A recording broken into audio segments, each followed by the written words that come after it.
they are sexually more dominant also. They have a more powerful sex drive, or their partners are not concerned about their physical satisfaction, pain during sexual intercourse.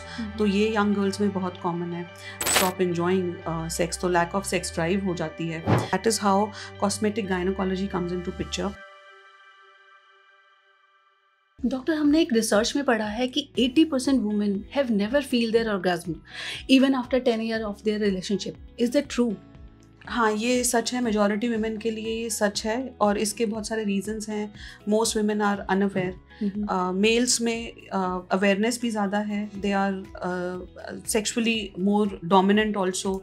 They have a more powerful sex drive, और इसके अलावा they experience sex at a younger age. तो इसके अलावा एक ये भी fact है कि 80% men are bothered about their physical satisfaction.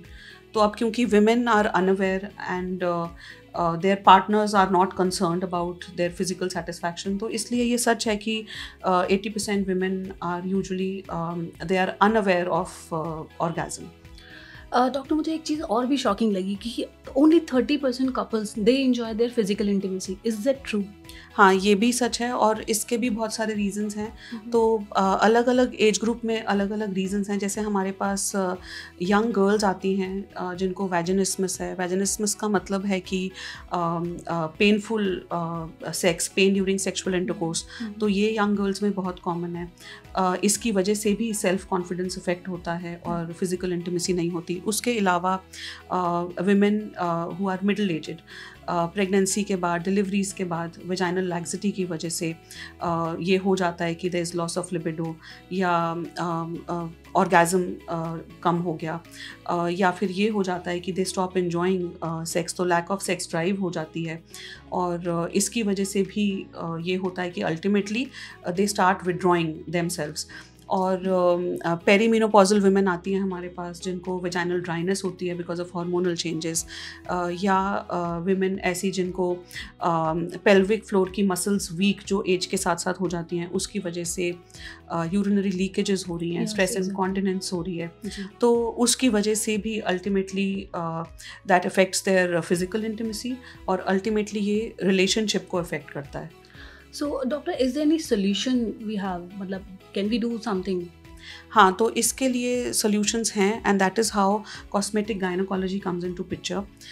Cosmetic gynecology is that, or aesthetic gynecology is that branch of aesthetics that deals with the aesthetics of reproductive organs, and not just the aesthetic part, but also physical intimacy, sexual well-being. तो जो कि women के लिए बहुत ज़्यादा important है. तो इसमें अलग अलग प्रॉब्लम्स को हम डील करते हैं. जैसे कि अगर विमेन में प्रॉब्लम है कि पिगमेंटेशन है पेरिनियल एरिया में, और जो कि उन्हें लग रहा है कि उनको अपीयरेंस अच्छी नहीं लग रही, they feel it is not, the appearance is not what it should be. तो उसके लिए हमारे पास सोल्यूशंस हैं. जैसे हम देर आर वेजाइनल फेशियल्स और वेजेशियल्स.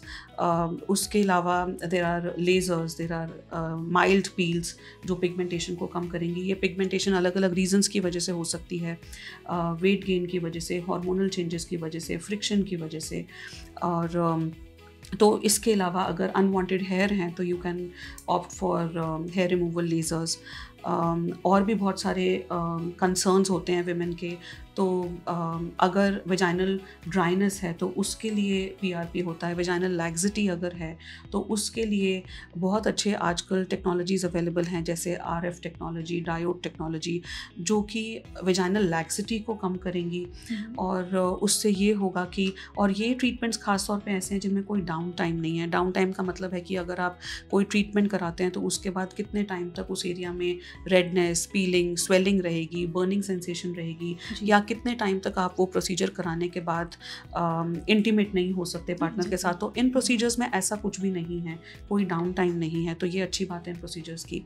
और उसके अलावा अगर G spot, O spot enhance करना है तो उसके लिए भी सोल्यूशंस हैं.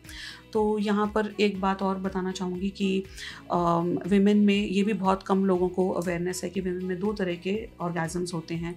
एक होता है ओ स्पॉट ऑर्गेजम जो कि क्लाइटोरल ऑर्गेजम होता है, और दूसरा होता है जी स्पॉट जो कि वेजाइना के अंदर होता है G spot. I am sure about it doctor, females are not aware about it. हाँ, ये बहुत कम लोगों को अवेयरनेस है। क्लाइटोरल ऑर्गेजम ज़्यादा क्विक होता है, ज़्यादा इजीली अचीव होता है, लेकिन उतना ज़्यादा लॉन्ग लास्टिंग नहीं होता। और जी स्पॉट ऑर्गेजम ज़्यादा लॉन्ग लास्टिंग है और ज़्यादा सेटिस्फाइंग है, और दोनों के लिए ही जी स्पॉट और ओ स्पॉट के लिए दोनों के लिए शॉट्स अवेलेबल हैं, जो PRP शॉट्स हैं जो आप कंसिडर कर सकते हैं। और अगर स्ट्रेस इनकॉन्टिनेंस है, यूरिनरी लीकेजेस हैं, तो उसके लिए ऐसी हाई फेम टेक्नोलॉजी की मशीन्स हैं जिनमें वो चेयर है, इसमें आपको बैठना है, सिर्फ अपने सारे मेटालिक ऑर्नामेंट्स उतार के, और आप सिर्फ वॉचेस और बेल्ट और अपने ईयरिंग्स उतार के बस उस चेयर पे 20 मिनट के लिए बैठेंगे, हफ्ते में 2 या 3 बार, और उससे वो पेल्विक फ्लोर की मसल्स टाइट होंगी। ये कीगल एक्सरसाइजेस की तरह होता है।